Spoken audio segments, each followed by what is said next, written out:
uyu munsi turasengera ikurikira ni gute icyubahiro cya Kristo, ni gute Kristo yakuzwa mu buzima bwanjye no mu itorero rye. Turavuga duti turasenga ngo Kristo icyubahiro cye kibe mu itorero, kibe mu bantu bose no muri byose. Amen. Ni gute? Niye nzira. Ubwo ejo twarabonye ku byerekeye isengesho rya Dawidi, twabonye ko kenshi turacurika ibintu iby'Imana yita iby'ibanze nako ibibanza, ahubwo twebwe tubishyira nyuma y'ibindi.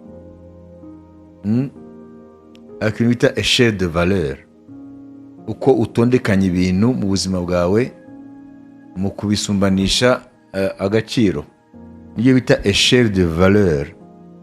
Ni kuvuga buri muntu wese mu buzima bwe afite uko atondekanya ibintu. Ibi ibyo bya mbere, ibi niyo bita l'ordre de priorité. Ibi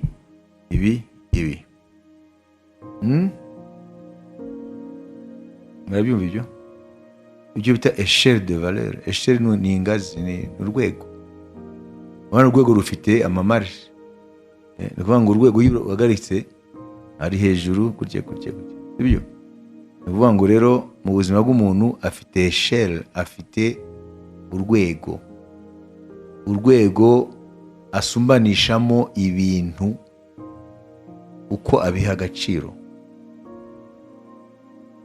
Kandi kiriya kintu ushyira imbere ugiha agaciro kurusha ibindi, na nicyo uzemvestisamo umwanya wawe. Nta muntu ajya kwemvesa umwanya ku bintu ataye agaciro, kandi ibyo ni ibintu yumvikana kuko n'umwami yarabivuze ngo aho ubutunzi bwawe buri niho umutima uzaba. Niwumva se? Ngo aho ubutunzi bwawe buri ngo niho n'umutima wawe uzaba. Bibiliya ni kwivuga. None ubutunzi bwawe wowe burihe? Ngo aho ubutunzi bw'umuntu buri ngo niho n'umutima uba. Twebwe turi hano, imitima yacu iri ku byo tubona ko bifite agaciro kurusha ibindi. Ni ukuvuga ntushobora na rimwe guha umwanya uhagije ibyo washize nyuma y'ibindi, kuko ibintu ubitondekanisha uko wowe ubiha agaciro. Tuvuge nk'umuntu atizera Imana, nta na rimwe azigera ashyira muri échelle de valeur ze cyangwa mu rwego atondekanishamo ibintu Imana. Biwe nta Imana ntabwo ibaho. N'abizera Imana rero nabo bafite urwego bayishizemo.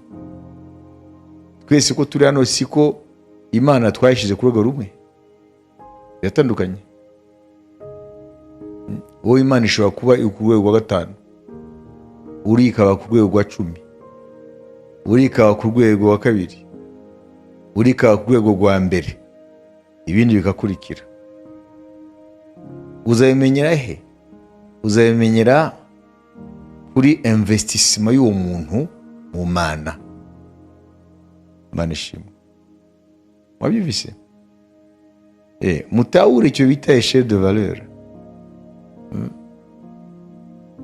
Ntabwo umuntu yashize Imana ku rwego rwa 5 azayiha umwanya nk'uwayishize ku rwego rwa 2, azayiha umwanya nk'uwayishize ku rwego rwa mbere. Ntibishoboka. Ntibishoboka. Aho ubutunzi bwawe buri niho n'umutima wawe uzaba. Nimba Kristo ari bwo butunzi bwawe, umutima wawe uzaba kuri Kristo. Abibise. Ntabwo rero ijambo ry'Imana rivuga ibitari byo. ni ukuvuga ngo imbaraga z'umuntu azishyira mu byo yumva biruta ibindi agaciro. Kubera iki umwami Yesu yavuze ngo ese igihe umwana w'umuntu azagarukira azasanga ukwizera mu isi? Kubera iki umwami yavuze gutyo? Kubera iki yasize icyo kibazo? Kandi murabizi ko Imana izi byose, yari gutanga n'igisubizo, ariko yaragitanze mu zindi nzira. Nka Pawulo aravuga ibibi bizaho mu gihe cy'iherezo. Ni umwuka wa Kristo wari muri Pawulo. Kiya ni igisubizo ku kibazo Yesu yavuze. Luka 18:8 hari ikibazo. Ese umwana w'umuntu nagaruka azasanga ukwizera mu isi? Ni umugani wa mucamanza mubi yahaye wa mupfakazi icyo yamusabaga kuko yamutitirizaga, ati nubwo ntatinya Imana singira isoni z'abantu, reka umupfakazi murenganure amve imbere. Yesu avuga ngo nimwumve iby'uwo mucamanza mubi ibyo yavuze, ngo n'abana b'Imana bayitakira ijoro n'amanywa, ngo ntabwo data wo mu ijuru azabarenganura. Yesu agasubiza ngo ndababwira ukuri, azabarenganura vuba. Ngo ariko se umwana w'umuntu nagaruka azasanga kwizera mu isi? Aho ari ikibazo. Ariko umwuka we binyuze mu ntumwa ze yarashubije icyo kibazo. Impamvu kwizera kuzaba kubuze mu isi mu gihe cy'iherezo, abantu bazaba baratwawe n'ibintu byinshi cyane by'isi. Satani azaba yarabahambiriye mu marari. Satani azaba yarubatse sosiyete ishingiye ku bintu byinshi bitari na ngombwa mu buzima bw'umuntu, ariko umuntu isi ikamwumvisha ko atabitunze ntabwo ariho. Nibyo twita le culte du materialisme. Iyo ni isi turimo rero. Uvuga ngo abantu barashaka ibintu n'ibitari by'ingenzi gusa, ko niyo sosiyete Satani yubatse. Ibi rero bikreya ibibazo byinshi mu mitima y'abantu, kuko ijoro n'amanywa bararikira ibintu bikabatwara energy, bibatwara imbaraga, bakiruka ijoro n'amanywa ngo babigereho. Ariko bakwicara bakibaza, ese kubaho ibi byose ni ngombwa kugira ngo mbeho? Bashugira uwo mwanya bamenya ko ari ibinyoma bya Satani. Amen. Haleluya. Ndio ndamedita ubyerekeye icyo bita la superficialité des hommes d'aujourd'hui. Uvuga ngo abantu bari superficiel, ntabwo abantu ntagifite profondeur mu buzima bwabo. Abantu bari superficiel. Kubera iki? Cyane generation, abantu nta profondeur bagifite. Ubuzima nyabwo ntago babufite. Bari muri ibi bintu gusa bashagirana biri hejuru. Nibyo bita ubuzima. Kubera iki? Kubera ko abantu ba kera bari bafite ibintu twatakaje. Ni ibintu bibiri, kimwe nari kibabwiye ejo. Abantu ba kera mu buzima bwabo buri munsi bari bafite le temps de méditation. Bari bafite igihe cyo gutekereza ku bintu bitandukanye by'ubuzima. Donc bari bafite le temps de méditation et de réflexion profonde. Abana mu Gifaransa harimo amagambo abiri, méditation na réflexion profonde. Uvuga ngo baratekerezaga ku mpamvu y'ibintu, bigatuma rero muri uwo mwanya nubwo baba batari bazi Imana nk'uko tuyizi uyu munsi, ariko Imana yabahaga umucyo, urumuri rutuma baba sage mu buzima.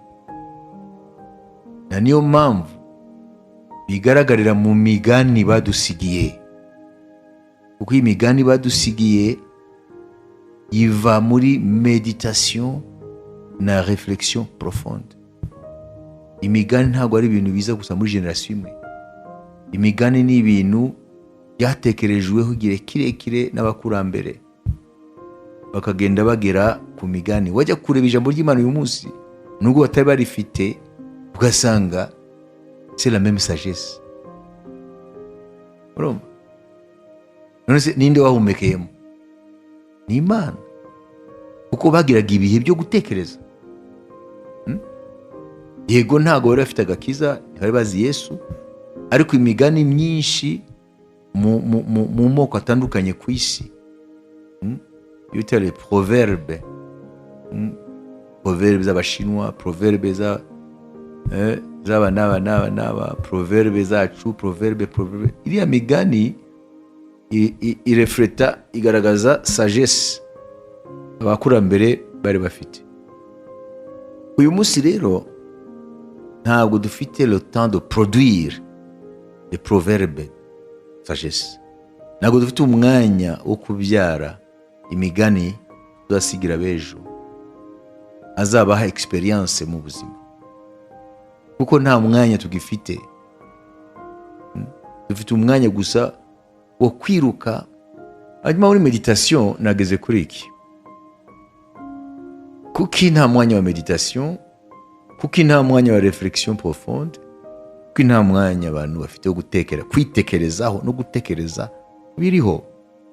Gutekereza ku byaremwe, gutekereza ku mpamvu y'ubuzima, gutekereza ku rupfu, gutekereza ku Mana, gutekereza ku mpamvu yo kubaho, gutekereza kuki umuntu yiruka akaruha nyuma agapfa, byose ibyo yaruhiye akabisiga. Ariho ibintu tukwiye gutekerezaho, yaba ibintu biri muri monde physique turimo, cyangwa ibintu d'ordre métaphysique, ibintu bigana bireba ku bintu bitaboneka n'amaso yacu, Imana n'ibindi, urupfu, ijuru, umuriro, ibintu byinshi cyane bitegereje ko bitekerezaho, ariko nta mwanya uboneka.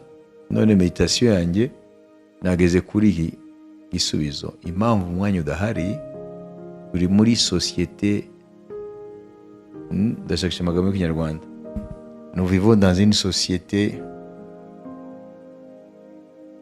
turi muri société iri, nabyita une société hyper informée, désinformée, mal informée. Ariko ikintu kimwe nuko turi muri société aho hari milliers na milliers d'informations zitunyuraho muri seconde. Donc umuntu iki gihe ari sollicité n'ibintu byinshi cyane. Iyi monde ya numérique, ya internet turimo, iyi monde hyper connecté, iyi monde aho umuntu ari bombardé n'ama information bisegonda binyuze mu ikoranabuhanga, amatelefone yacu, amaki, internet. Iyi si turimo itubombarda binyuze mu ikoranabuhanga, ama information ay'ukuri, ay'ibinyoma, akubombarda buri segonde. Ibyo ntibibaze yuko bisiga abantu gutyo, aricyo bikora, biradetruiza cyane, kuko umuntu ntabwo akiriwe, ntabwo akinitekerezaho, kuko nta mwanya afite wo kwitekerezaho. Gutekereza ku rupfu rwe, gutekereza n'inyuma y'urupfu, gutekereza no ku mpamvu y'ibi na biriya, kubera yuko turi accro, bita être accro, addicted mu Cyongereza. Turi addicted kuri devices zacu, ni super glue. satani arakubwira ati no muri toilette ukajyana telefone nta n'umwanya ufite se itaraba hose abantu babahawe gute? Ese ninyereka isaha imwe nkatekereza ku bintu bindi, napfa isi yahagarara, uwo mwanya ntuhari. Nous sommes prisonniers, turi imfungwa. Ibi rero nibyo bizanye uburwayi bwa société moderne cyangwa post moderne kuri bamwe. Alors qu'en est-il de l'église? Itorero hagati aho rimeze gute? Ku itorero ni wowe nanjye ahitaba ikibazo rero cy'imibanire yacu n'Imana, mu buryo bikugora no kugira minota 5 yo gutekereza ku Mana, no gutekereza kuri wowe, no gutekereza ku iherezo ryawe. Benshi iyo bapfuye niho basanga yuko davete floué, barashutswe n'imyuka itekeye isi, ariko badafite uko babihindura. Rero sagesse yaratakaye, ubwenge bwaratakaye, ubwenge bw'abakurambere. Iyo mvuze igihe abakurambere mbavuga les patriarches muri Bibiliya, iyo ndavuga ibihangange byo kwizera byo muri Bibiliya. Ubwenge Imana yabahaye bwaratakaye mu bantu, kubera ko bo bari bafite uwo mwanya nababwiye wa meditation, wa réflexion. Uyu munsi rero abantu bari superficiel. Relation zabo ni superficiel. Hapana relation yabo n'Imana gusa, na relation zabo superficiel, nta profondeur bifite. Uko niko rero satani rero yishe rero société ya kino gihe turimo, société moderne cyangwa post moderne. Kugira ngo rugobotore kuri ibyo ni urugamba, birasaba décision, birasaba décision ikomeye, birasaba ingamba zikomeye kwiye gufata. Ubu ngiye ugihumeka, kwiye gufata ingamba. Ni gute ujera ubuzima bwawe, ni gute ujera umwanya wawe, ni gute managing umwanya wawe, ni gute managing ubuzima bwawe.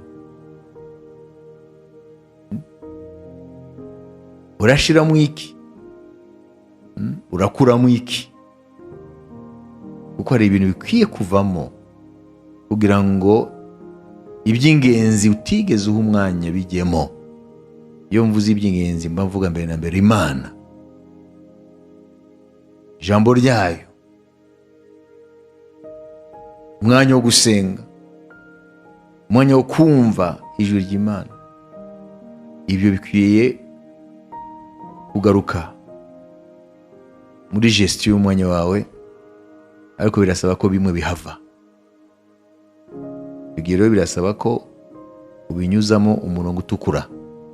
Tu dois les crucifier, uye kubibamba kugira ngo ibihoraho ubone umwanya mu buzima bwawe. Imana yabwe icyubahiro. Haleluya. Urabona baravuga ngo si tu n'agis pas, cela ne t'empêchera pas de réagir. Hariho agir, réagir. Ubuzima rero nutajisa kuri bwo uzajya ureagisa, kuko bwo nibukureka. Si tu n'agis pas, tu vas réagir, kuko ubuzima niko bimeze. Noneho tugezaho bavuga to be proactive. Kuba proactive ni kuvuga iki? Ni ukwagisa mbere y'igihe. Ibyo rero ntabwo bishobora kwikora. Si tu n'agis pas sur le cours des choses, le cours des événements, tu dois réagir. Kuko ibintu biro birakoreka mu isi, nawe wirimo. Alors si tu n'agis pas, tu vas réagir. Ntabwo ushobora kuvuga ngo ntabwo bindeba. Non, tu dois réagir. rero ukwiye rero kumenya ko muri Kristo ukwiye kugira position Imana yakugeneye muri Kristo kugira ngo ureagisse ku bintu byose bishobora kuza bigafekta ubuzima bwawe. Kureagissa cyangwa nimba ufite umwuka wera ntabwo reagisse, tu dois agir plutôt, tu dois agir. Ntabwo wagisa gusa ahubwo uragisa mbere y'igihe. Ibyo bita kuba proactive. Kuri aya masengesho rero ndiyo ndavuga ku byerekeye échelle de valeur. Nuvuga ngo uko utondekanya ibintu mu buzima bwawe ubisumbanisha agaciro. Ibyo twemeranya n'ijambo ry'Imana, aho ubutunzi bw'umuntu buri niho n'umutima uzaba. Tekereza wowe ibyo uha umwanya cyane, urahita umenya ko niho ubutunzi bwawe buri. Ni ibiki bigutwara umwanya cyane? Aho niho uza kubona igisubizo ko niho umutima wawe uri. Nimba Imana ari bwo butunzi bwawe, ni ngombwa umutima wawe uri ku Mana. Nimba ari ibindi, umutima wawe uzaba kuri ibyo. Urabona Michael Jackson, mose muramuzi, wamuririmbyi wo muri Amerika, kugira ngo agere kuri bya bintu by'umuzika we, iriya mbyino ye byose, iyo ukurikiye ubuzima bwe yakoraga amarepetisiyo ijoro n'amanywa ametrize ziriya souplesse zose. Kubera iki? Nibwo bwari ubutunzi bwe. Ubwo bwari ubutunzi bwe yabuhaye umwanya ko umutima we niwo wari uri. Niko bimeze rero mu buzima. Umuntu aha umwanya ibyo abona mu butunzi bwe. Kuba rero abantu badaha umwanya Imana kandi bitwa ngo bayimenye, ibyo nuko ntabwo Imana ari ubutunzi bwabo, ntirakaba ubutunzi bwabo. Muri échelle de valeur ubuzima bwabo iri mu nzego z'inyuma, hari ibindi bibanza. Iyo ni diagnostic itabeshya, ntabwo ibeshya, niko bimeze. Amen. Iyo Michael Jackson adaha umwanya iriya kariyeri ye y'umuririmbyi n'ibiki byose, ntabwo yari kuba icyo yabaye cyo mu isi y'abahanzi y'umuzika. Nuko yahaye umwanya ijoro n'amanywa kuva ari gato. Murabizi ko yapfuye, murabizi. Rero ibyo bishobora kutwigisha mu by'ubwami bw'Imana. Ntushobora na gato kubeshya Imana ngo urayikunda, ngo Kristo niwe byose kuri wowe. Bigaragarira ku mwanya umuha. Na ubundi ito traite de menteur, bita umubeshyi. Kandi urabona kiremwa ntabwo kijya kubeshya rurema. Tout simplement on devient ridicule. It is ridiculous. Umwanzuro rero muri iyi introduction uwe, mu matorero menshi ku isi abantu barishuka.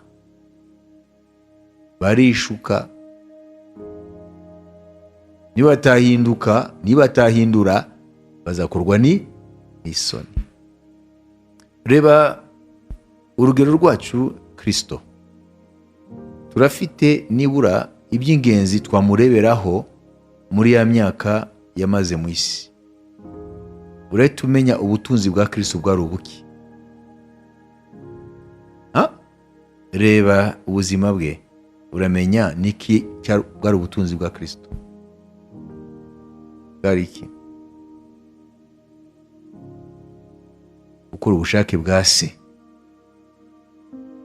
Niyo mpamvu umwanya wose wari umwanya uguhesha Se icyubahiro. Iyo atabaga rero arasenga, umusozi yariho arabwiriza, arigisha, akiza indwara, atabara abantu. Byose aravuga ngo nicyo cyamuzanye, gukora ubushake bwa se. Amen. Rero ubutunzi bwa Kristo yari se, ko ari gukora ubushake bwa se. Hanyuma ikintu rero kibabaje, ngo abantu barashaka Imana ngo basubize, ngo barashaka Imana ikora ibitangaza. Iyo Mana y'ubu ntabwo ari ya Mana rurema. C'est un Dieu que les gens fabriquent dans leur pensée. Ni Imana abantu biremera mu mitwe yabo. Un Dieu distributeur automatique de bénédiction. Imana ihinduka imashini yo gukanda buto. Uraza mashini ushyiramo agaceri, ugahita ukanda hariya coffee, tea, pa, ikaza. Okay? Ariko nayo ntabwo iguha gusa, ushyiramo quelque chose. Natwe rero quelque chose rero ni udusengesho twacu. Udusengesho twacu. Unakinya byaraje, mwami urakoze, urankunda, dore nkeneye ibi. Ejo twavuze kubyerekeye kodaringa. Murabyibuka? Mwarodarinze? Nimba ari undi azishura, urodaringa byinshi. Ariko nimba ari wowe uzishura, ubanza kwitonda mbere yo gupasa komande. Rero tukwiye kugaruka ku rufatiro. Imana yabwa icyubahiro. Haleluya. Kandi ibi inzira nimwe ni meditation na reflexion. Ugira umwanya wo kuvuga ngo stop. Hari ijambo Imana yavuze ngo arrêtez et sachez que je suis Dieu. Imana yatanze order. Mubanze muhagarara. Stop. Ukwiye kubanza guhagarara. Uri kumeza gutuma amatorero dusenga. Ukwiye kubanza guhagarara. Turi mu biki? Ni muri Zaburi ya 46. Ni mubizi byo. Tweze kuyihabwa mu buhanuzi bw'umwaka sinzi wa kangahe. Arrêtez, sachez que je suis Dieu. Imana irabwira abana b'abantu babanze bahagarare, amenye Imana. Ku murongo wa 11, Zaburi ya 46 umurongo wa 11, ngo arrêtez et sachez que je suis Dieu. Je domine sur les nations, je domine sur la terre. Muhiyanganisha kuba ari indi verse. Nimworoshye mumenye ko ari njye Mana, nzashyirwa hejuru mu mahanga, nzashyirwa hejuru mu isi. Amen. Moi je n'accepte pas ça. Mworoshye ko yavuze arrêtez, sachez que je suis Dieu. Ni ordre. Stop.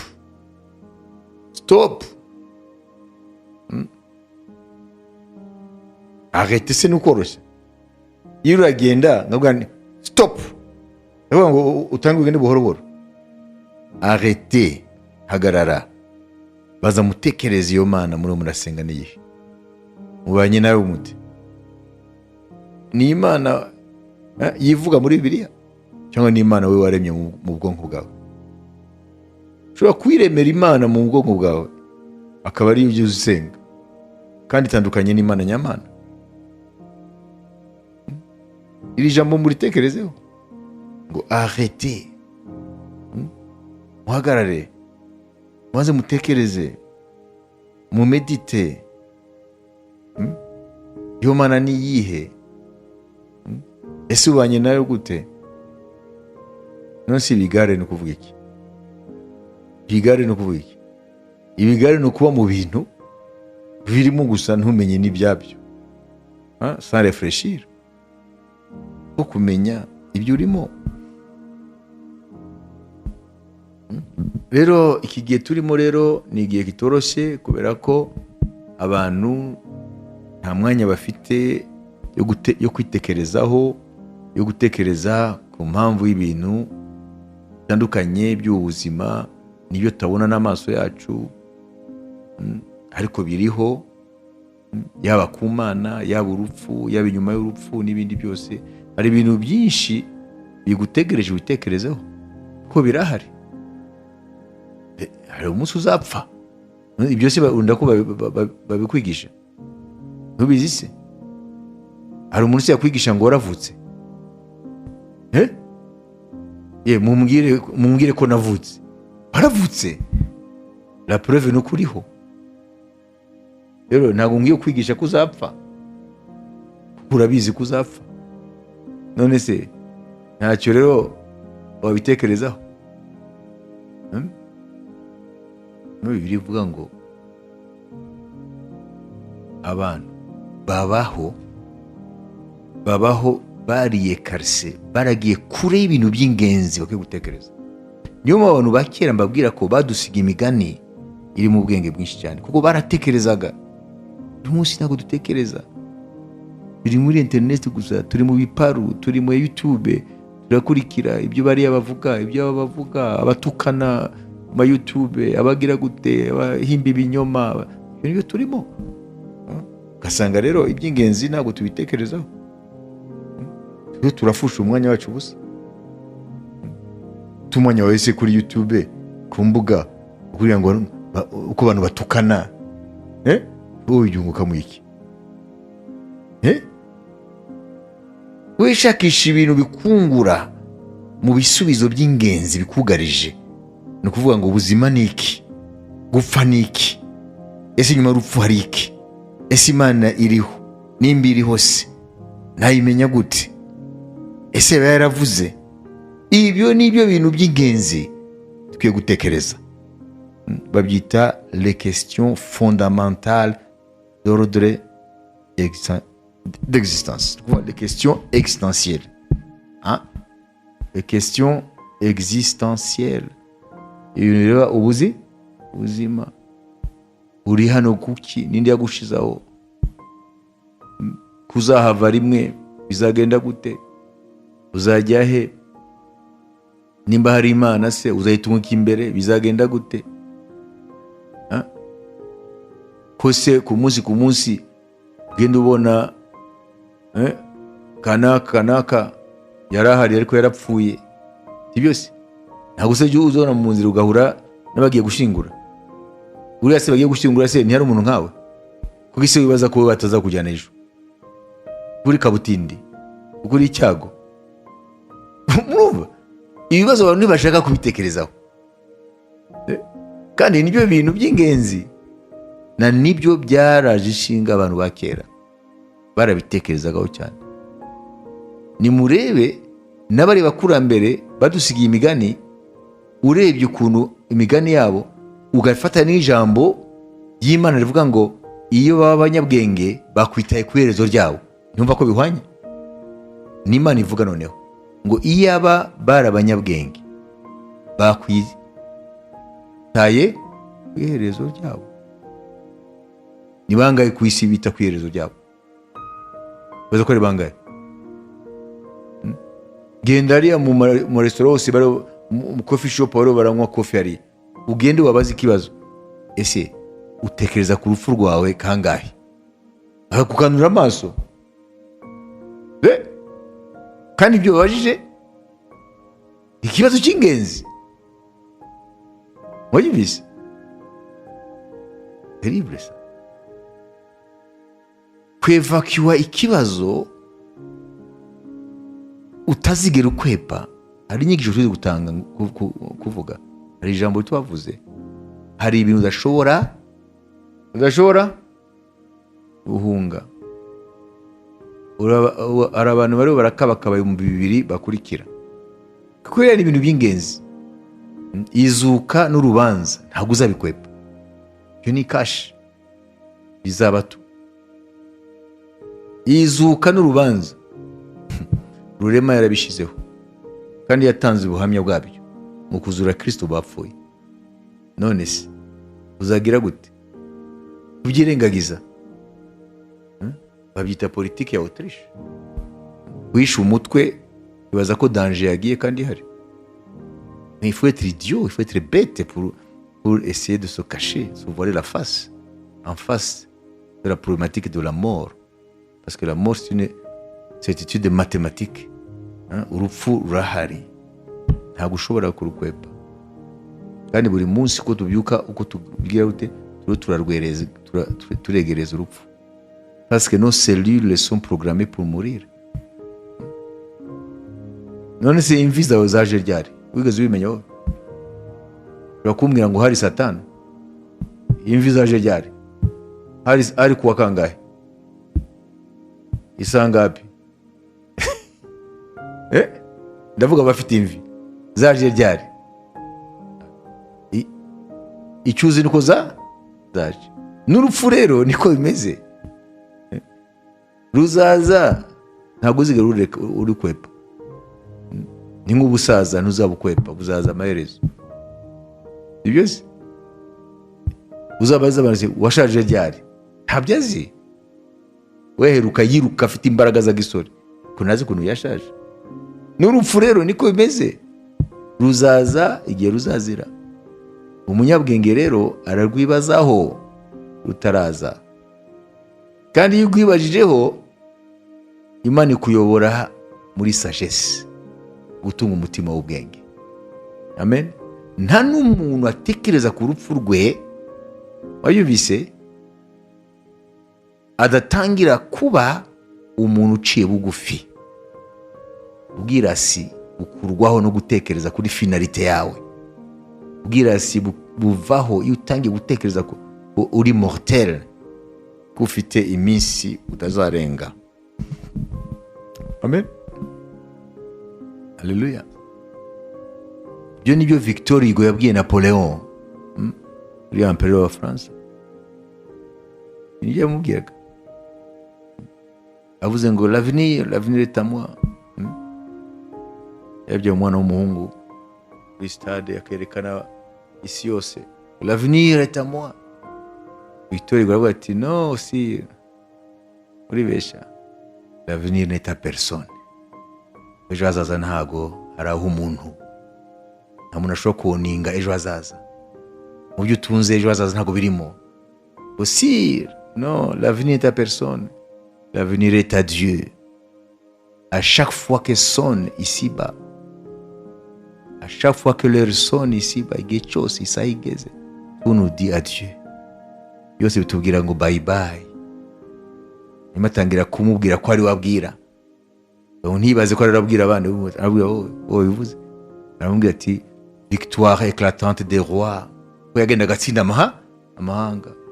intsinzi, victoire éclatante des rois, des ambitions réalisées, ibintu, inzozi zawe wabonye ziba kuri.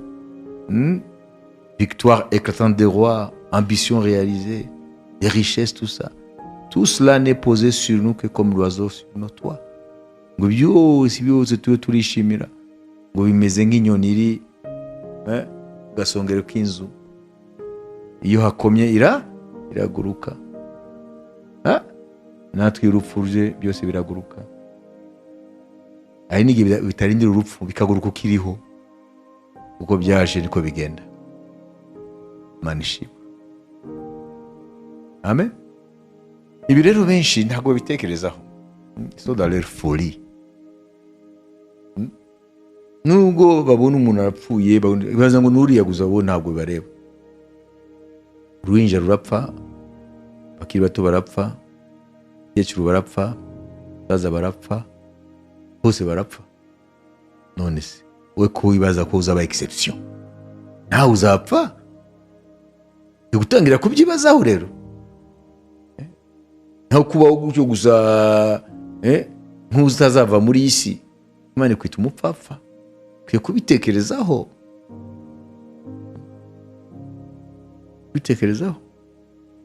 nimwibaze ikintu cyatumye Imana, donc Dieu s'est incarné, Imana yambara umubiri ikaza muri iyi si. nimwibaze ikintu cyatumye rurema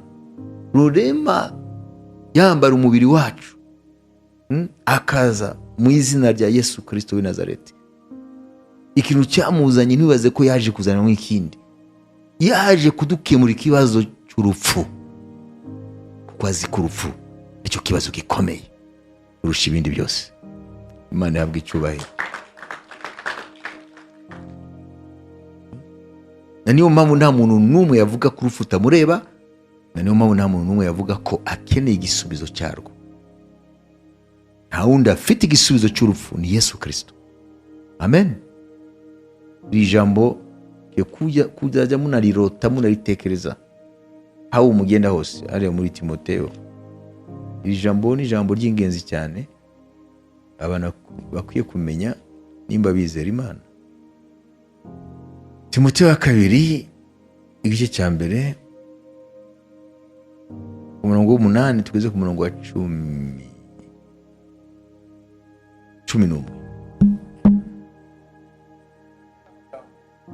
ngo muza kumva mukwiye gufata ku mutwe umurongo wa 10, ariko turahera ku murongo wa 7 ku murongo wa 11.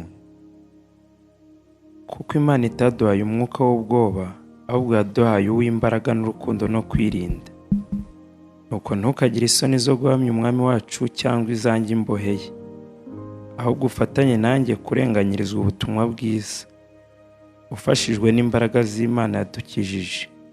Kaduhamagara guhamagara kwe bitabitewe n'imirimo yacu, ahubwo bitewe n'uko yabigambiriye ubwayo, no kubw'ubuntu bwayo twarewe muri Kristo Yesu uhereye kera kose.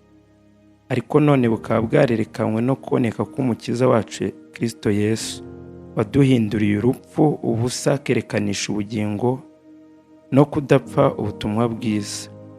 Ubwo butumwa nibwo nashyiriweho kuba umubwiriza wabwo n'intumwa n'umwigishwa w'amahanga. Amen. Niyo mpamvu babazwa gutyo kubuvuga umukurikira. Nicyo gituma mbabazwa nyamara singira isoni, kuko nzi yuko uwo nizeye uwo ari we, kandi nzi neza yuko abasha kurinda ibitsanyo namubikije kugeza kuri urya munsi. Amen. Amen.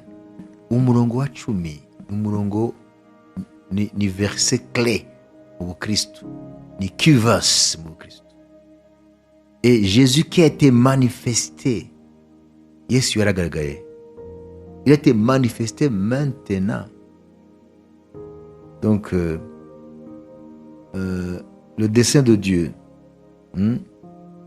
qui nous a sauvés et nous a adressé une sainte vocation, non à cause de nos œuvres, mais selon son propre dessein, et selon la grâce qui nous a été donnée en Jésus-Christ avant le temps ancien. La grâce de Dieu a été manifestée maintenant. Par l'apparition de notre Seigneur Jésus-Christ. Oui, Yesu Christ, qui a détruit la mort. Il a détruit la mort. Ah? Il a détruit la mort. Qui a détruit la mort? Yasembye urupfu. Mwaramwumvise mwebwe? Navuga muti ntabwo tuzi abantu bose. Mu moko yose n'amahanga yose no mu bihe byose n'ahantu hose, urupfu rwaramize abantu. Nta n'umwe rwarekuye. Wayibise? Personne n'a détruit la mort. Jésus a détruit la mort. Comment? Niki kibitwemeza? Barabitubwira hano. Il a mis en évidence la vie et l'immortalité par l'évangile. Nuvuga ngo Kristo yarishwe, yarahambwe, arazuka, agaragarira abigishwa be basaga 500, abereka ko ari muzima. Itorero rye amaze imyaka 2000 arikoreramo imirimo imugaragaza ko ariho. Donc Jésus a détruit la mort. Et il a mis en évidence, il a démontré la vie et l'immortalité.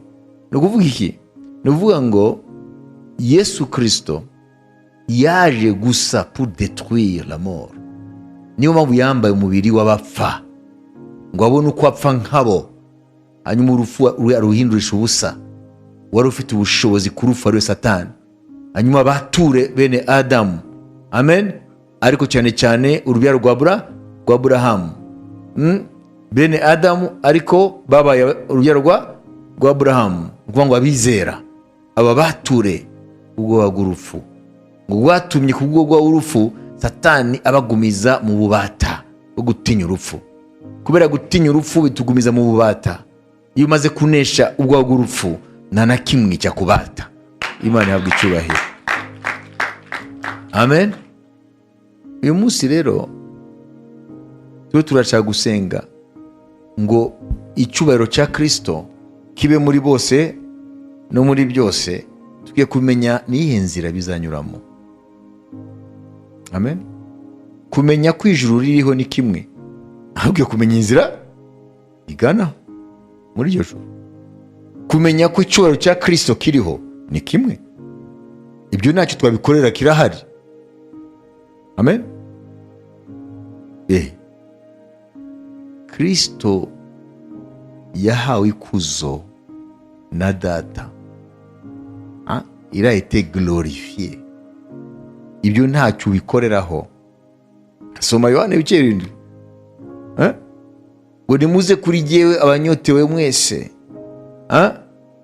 Uyibise arangurura n'ijwi aravuga ngo muze kuri jye.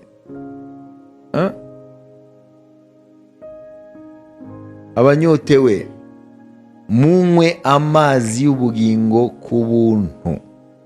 Hanyuma avuga iki? Unyizera wese imigezi y'amazi y'ubugingo izatemba iva mu nda ye. Bibiliya ikavuga ngo ibyo yabivuze kuko Umwuka Wera azatangwa ku bazamwizera bose, ngo kuko ntiyari bwatangwe igihe Yesu yari aravuga amagambo bakavuga impamvu, parce que Jésus n'était pas encore glorifié. Uko Yesu ntiyari bwahabwa ikuzo. Yarihawe ryari? Yarihawe n'izuka rye. Amen. Ageze mu ijuru, amaze kuzuka, kuza k'Umwuka Wera mu bantu, iyo ni signature, ayo ngo ni signe, sibyo? Ni signature ya Data yuko Christ a été glorifié. Amen. Ese turi byari byo? Ukwiye kumenya ni ryari Yesu yabaye glorifié. Mbere yuko avuka mu nda ya Mariya, yari Imana y'icyubahiro n'ubwiza. Okay? Uko icyubahiro cye ni kiteka ryo byose. Ariko amaze kuba umwana w'umuntu, mu kuvuka nk'umuntu, nuko yari yambuye bwa bwiza. Amaze kuba umwana w'umuntu, yari yambuye bwa bwiza. Amaze gupfa akazuka, amen, akazamuka mu ijuru risumba amajuru yose, akicara iburyo bw'Imana isumba byose, yongeye gusubira mu bwiza. Nibyo bita mu ijuru hari usa n'umwana w'umuntu. Mu ijuru hari usa nanjye nawe, ari mu ijuru hariya, ariko mu mubiri w'ubwiza. Nibyo bita ko umwana w'umuntu yabaye glorifié. Mbere yuko yambaye umubiri, yari Imana déjà dans sa gloire, afite gloire y'iteka ryose. Ariko amaze kwambara umubiri, hanyuma akazuka, mu ijuru il y a un homme glorifié. Mbere ko Yesu yambara umubiri, il n'y avait pas d'homme glorifié là-bas. Nta muntu ubwiza yari hari. Ariko uyu munsi hari Imana y'ubwiza yari isanzwe bufite, hari n'umwana w'umuntu rero ari mu rugo bwiza.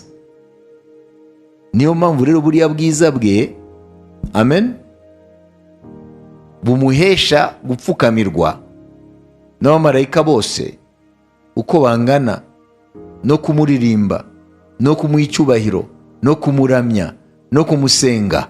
Imana irashaka ko biba mu itorero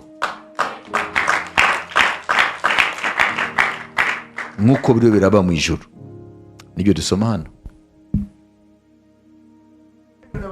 Uyu Yesu tuvuga, amen, il a été glorifié, afite ubwiza. Mwibaza ko turasenga gusa umuntu akiri mu rwego rwo gufatwa gukubitwa? Niko wibaza?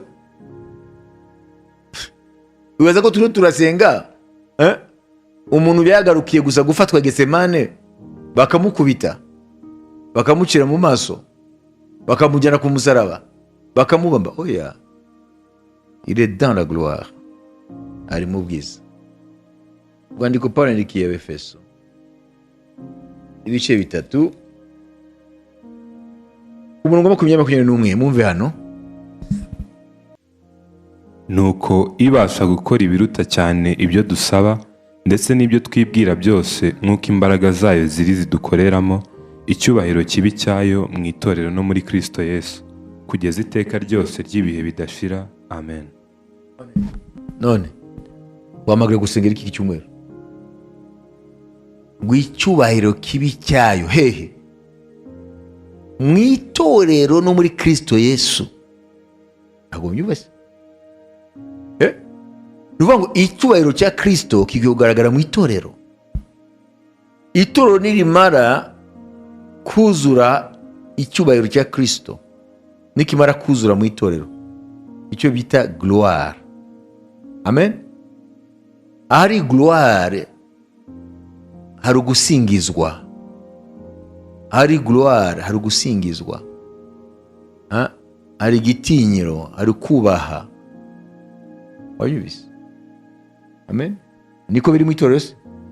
No. Mwumvise ngo ibasha gukora ibirenze kure cyane ibyo twibwira n'ibyo dusaba, ngo icyubahiro kibi cyayo hehe? Mu itorero no muri Kristo Yesu. Turaza kubona icyubahiro cy'Imana muri Kristo Yesu.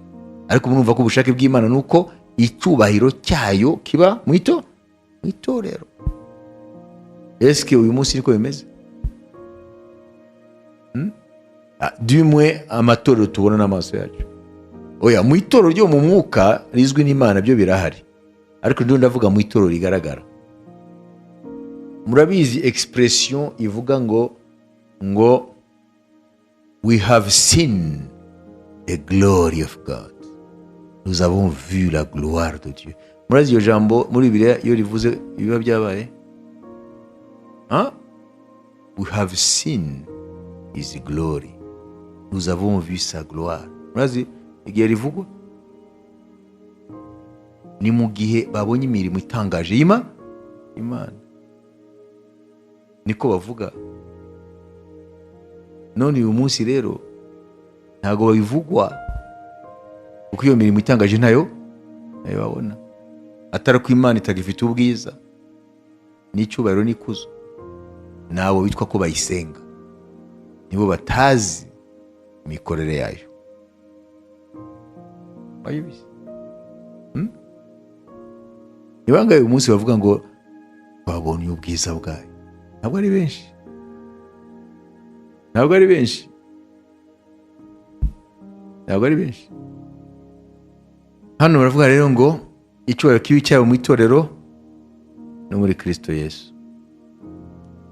Reka mbajyane ahantu habiri muri Bibiliya, hanyuma dufate umwanya gusenga, umve inzira yo kugarura icyubahiro, ikuzo rya Kristo mu itorero. Kuko ikuzo rya Kristo niba mu itorero, itorero riratuma riba no mu bindi no mu bandi. Amen. Ikwiye kubanza mu itorero kubayimenye, noneho bitume n'abandi ubwo iyo kuzo rya Kristo ribageraho. Mu butumwa bwiza bwa Yohana, 14 umurongo wa 11 na 13 14, kadusome. Nimunyizere mwemere ko ndi muri Data na Data akaba muri njye. Ariko rero nimutizezwa n'ibyo mvuga, munyizezwe n'imirimo nkora ubwayo.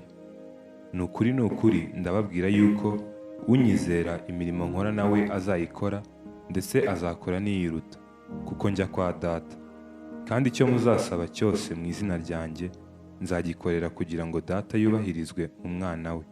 Nimugira icyo musaba cyose mu izina ryanjye nzagikora. Amen. Se mwabyumvise? Mwabitahuye se? Ngo nidusaba, amen, mu izina rye ngo azagikorera iki? Azagikorera iki?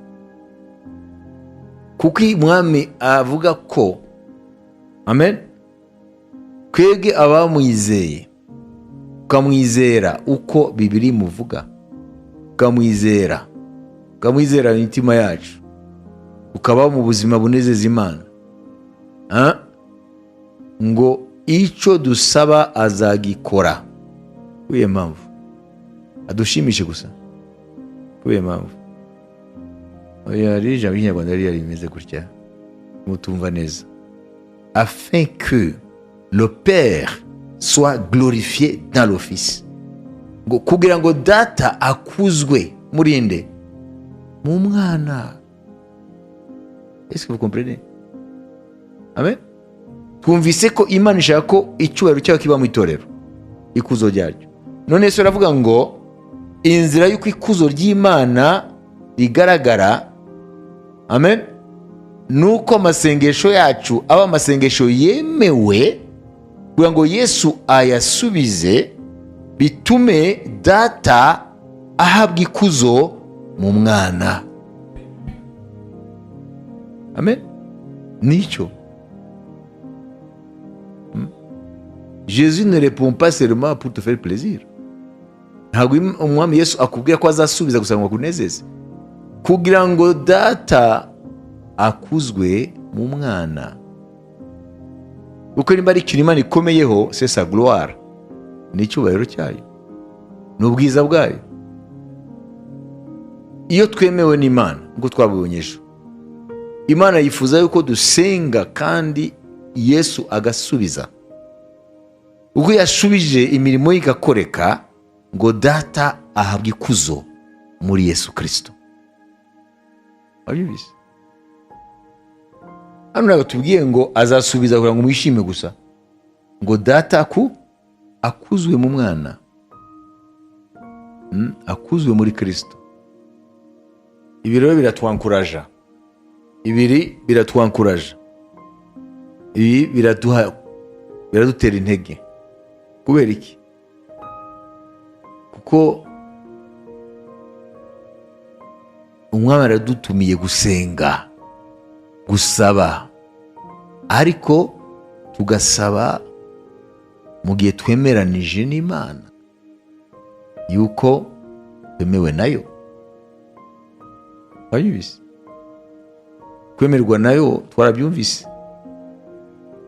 Ngo niyo nkimenya, niko Petero yavuze, mu mahanga yose ukora ibyo gukiranuka agira gute? Akayubaha, iramwemera. Nibyo rero iyo turashaka gusenga tutanyuze muri ibyo bibiri, ngo bishoboka. D'abord ubanze umenye kwemera. Imana ishimwe. Umenye ko ikwemera. Ese irakwemera? Nimba itakwemera rero, urumva wowe umunyamahanga kuri yo. Amen. Umunyamahanga ashobora gusaba ikintu ukamufasha, sibyo? Ariko inshuti yawe ukora ibintu birenze kuyifasha, sibyo? Ubwo ni inshuti. Ariko umunyamahanga ushobora kumufasha mu ngorane ze ubishoboye, ariko umuntu w'inshuti ukora ibirenze byo kumufasha. None abantu Imana ikorera ibintu gusa kuko ari ibiremwa byayo gusa, ariko n'abanyamahanga kuri yo. Hari ibyo rero Imana yisezeranya abakunzi bayo, yisezeranya abayimenye, abo yamenye, abo yemera. Hari ibyo ikora birenze gusa kuba turi ibiremwa byayo. Nashaka gusa tumenye ikintu, tumenye yuko Imana ishaka ko mu itorero ryayo uzura ubwiza bwayo, icyubahiro cyayo, igitinyiro cyayo, ikuzo ryayo. Ibyo rero ntabwo bishobora kunyura ahandi, nuko imirimo yayo igaragara. Uko igaragaye, Kristo yavuze ngo niho data akuzwa muri we, muri Kristo. None imirimo yawe iri he? Imirimo yawe uyu munsi yatuma data akuzwa mu mwana ni iri? Mwayinyereka mwebwe? Simbizi, wenda mwe murayibona. Ati imirimo ituma Kristo akuzwa, nako data akuzwa mu mwana. Mwe mubibona he? Ahubwo mu mwanya w'imirimo hari imirimo y'icuraburindi y'umwijima gusa. Zero problem. Ibi rero ntabwo biduca intege twebwe abasenga Imana, kubera yuko ni ibihe byahanuwe, ntabwo ari ibintu bitunguranye. Ibi bihe byari ngombwa ko itorero mbere yo kuzamurwa rinyuramo, rikanyura mu bihe nk'ibi turimo. Amen.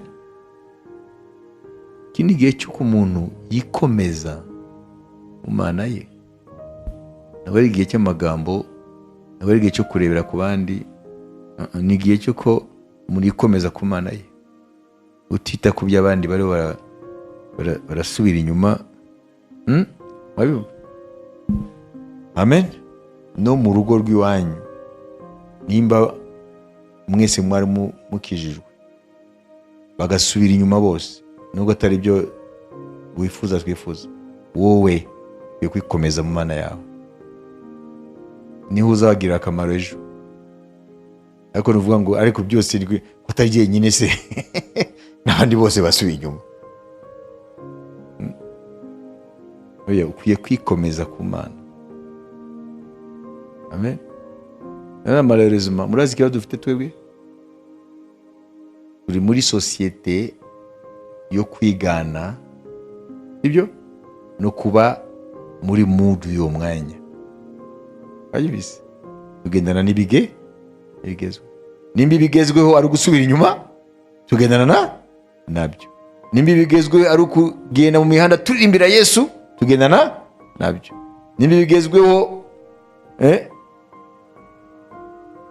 muri make tugendana n'ibigezweho, byaba byiza byaba bibi. Nimba ibigezweho ari kwambara ipantaro icitse ukuguru kumwe, tugendana nabyo. Uhita waduka mu gitondo tinatanzwe, ugafata amapantaro yawe yose ugakata ukuguru, kuko niyo bigezweho. Tugendana n'ibigezweho. Nimba hagezweho gusubira inyuma, natwe turasubira inyuma. Ati nije natanzwe, nijewe nkihagaze. Ati natanzwe, nijewe nkihagaze. Nanjye ndigwiriye. Tugendana n'ibigezweho. Ntabyo mwabonye se? Ntabyo mwabonye? Hawe.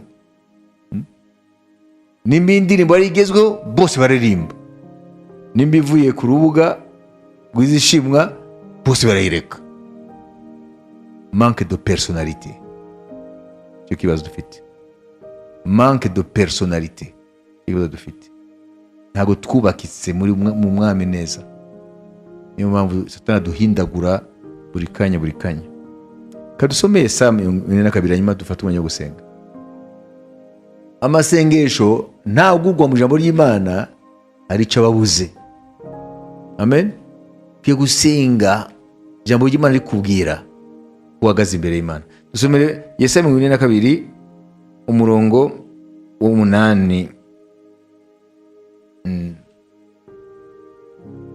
Ndi Uwiteka niryo zina ryanjye, icyubahiro cyanjye sinzagihundi, n'ishimwe ryanjye sinzariha ibishushanyo bibajwe. Amen. Amen. Imana iravuga ko ikomeye ku cyubahiro cyayo. Ikomeye ku cyubahiro cyayo. Nimba rero amasengesho y'icyumweru ariyo kugarura icyubahiro cy'Imana, murumva ko turiho turasenga ku kintu gikoze ku mutima w'Imana. Nta gushidikanya Imana izasubiza. Murahamanya nanjye? Imana yavuze ko ikomeye kuki? Ku cyubahiro cyayo. Turavuga iti ngo ninde akuzwe? Kristo akuzwe. Amen. Kristo nakuzwa, ise aba akujijwe. Amen. Nta nibyo yavuze. Tusome wenda no mbaye n'iri jambo ngo tugende mbere y'Imana dufite nibura mu muco uhagize. Tube mu isengesho ry'umwami Yesu 17, isengesho rya Yesu Kristo 17. Amen. Umurongo wa mbere tome wumve isengesho Yesu yasenze mu magambo ye ya nyuma mbere yuko ajya mu ijuru. Yesu amaze kuvuga ibyo yubura amaso areba mu ijoro ati, Data, igihe kirasohoye, ubahiriza umwana wawe ngo umwana akubahishe. Amen. Voilà. Ese murabyumva? Après avoir parlé, Jésus leva les yeux au ciel et dit, Père, l'heure est venue, glorifie ton Fils, afin que ton Fils te glorifie. Rero ngo Imana, amen, iyo Yesu ahawe ikuzo, automatiquement ise abakujijwe. Ubize ngo Père, glorifie ton Fils, afin que ton Fils te glorifie. Alors, mu isi ikibazo dufite indwara, umuntu ashaka kunyagana umuntu icyubahiro cye akihe, ariko mu Mana muri butatu siko bimeze. Haleluya. Twebwe twarahumanye, Satani yaratugushe mu byaha kuva muri Edeni, mu buryo kubera kwikunda umuntu ashaka kunyaga n'abandi ibyubahiro byabo. Ariko hano navuga ngo Data, ubahisha umwana wawe, glorifie ton Fils, habwa ikuzo umwana, ngo umwana nawe aguhe ikuzo. Kuko iyo umwana ahawe ikuzo, Data ahawe ikuzo. Niyo masengesho yacu rero. Kristo ahabwa ikuzo muri byose no muri bose no muri byose, kugira ngo Imana Data nayo ihabwe ikuzo. Birumvikana? Amen. Reka mbabaze ikibazo. Muri iyi si mwibaza ko ni bangahe bashobora kubwira bagenzi babo cyangwa inshuti zabo ngo nukuzwa nzaba nkujijwe? Ni bangahe? Muzari bangahe? Muzari benshi? N'abagore bashaka kunyaga ikuzo y'abagabo, n'abagabo bakanyaga ikuzo y'abagore.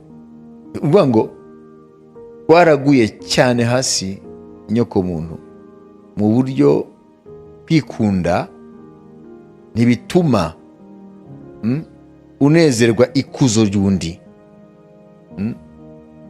Nous sommes intrinsèquement égocentriques, selfish.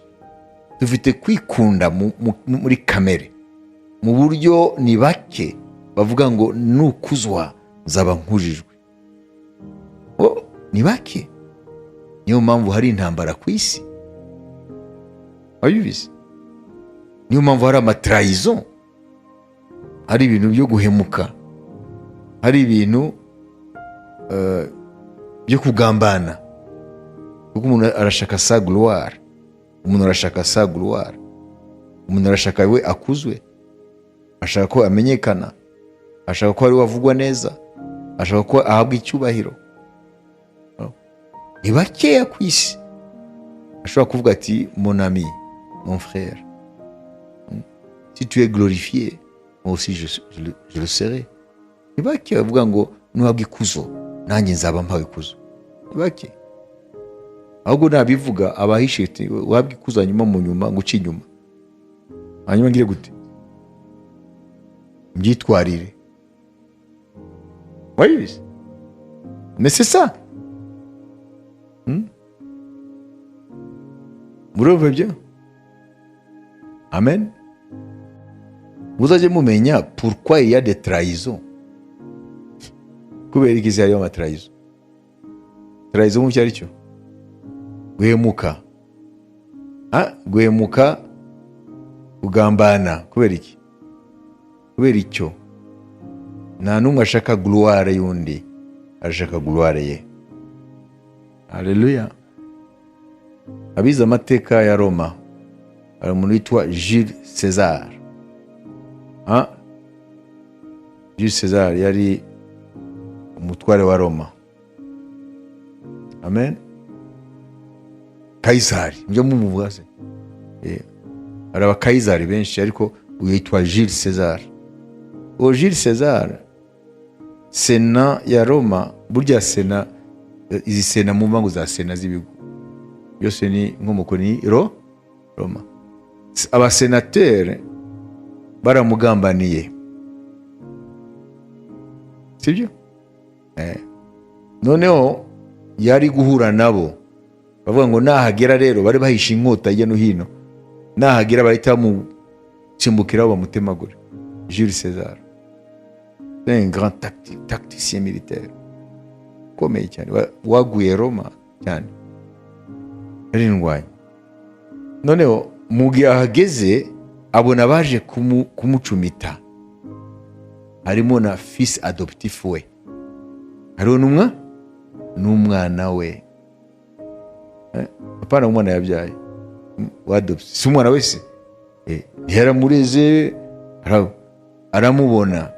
Murebe, ntabwo yari wenyine, ubavumbutse harimo n'umwana we, kuko nawe yari muri abo basenateri. Hanyuma abandi bariho baramusogota, bariho baramwica, ntiyigeze ababwira ikintu. Yarebye umwana we, aramubwira ngo mu Kilatini, you fili kotemi, ni kuvuga ngo et toi mon fils, ngo nawe mwana wanjye. Baramurangiza kubera ko atabwiye abandi. Biri mu mateka, mungere mu isome, kubera ko atabwiye abandi, ko abandi nibisanzwe, ko akagambane gahoraho, ariko nawe mwana wanjye, esa biri mu mateka wabibise, et toi mon fils, nawe. Abandi wenda birumvikana ko barashaka pouvoir, sibyo? Umuntu ashaka gloire ye, nawe se. Urumva rero ibyo mabwira, ndababwira ngo aya magambo Yesu yavuze ari rare mu bantu, ngo Père glorifie ton fils afin que ton fils te glorifie. Nago mu bantu nago yebona anu henshi, kuko umuntu wese abashaka ikuzo rye, nukubeshya ngo nukuzoza abanguzo, arakubeshya kenshi, wabyibise. Ariko Yesu aravuga ngo data ubahisha umwana wawe, ngo n'umwana ubahisha. Rero tugane imbere y'Imana dusubire imitima yacu. Wowe wumva umutima umeze gute? Urifuza ko Imana ikora kubera iki? Urabyifuza kubera iki? Bigende gute? Wabyibise. Ejo twavuze iki? Ikibazo nawe kiri ahandi, kiri mu mutima. Tanke umutima hataraba régler ibibazo, ururibeshya gusa. Parce que Dieu a affaire à nos cœurs, c'est tout. Imana ntabwo kuvuga ngo nakazi dukora, ngo nibi amashuri ibiki amasambu. No, Imana ifite affaire n'imitima y'abantu. Hariya niho hari problem. Urumva? Kuvuga ngo wowe urasenga Imana, urashaka ikuzo rya Kristo, Kristo akuzwe muri byose na bose, ibyo kubera iki? Kuko kwibaza impamvu. Reka mbaho urugero, hanyuma tugende gusenga. Iyo ubwiye abantu muze tuzasengera akazi kanyu, tuzasengera abadafite akazi babona akazi, abatabyara babyare, n'ibiki, abantu ni benshi. Ariko ni muze tuzasengera Kristo akuzwe muri byose na bose, bigenda gute? Ibi byonyine ni igisubizo cy'ibintu urababwira. Tugende fata iminota 10. Uhitubona rero icyo abantu bashaka. Minota 10.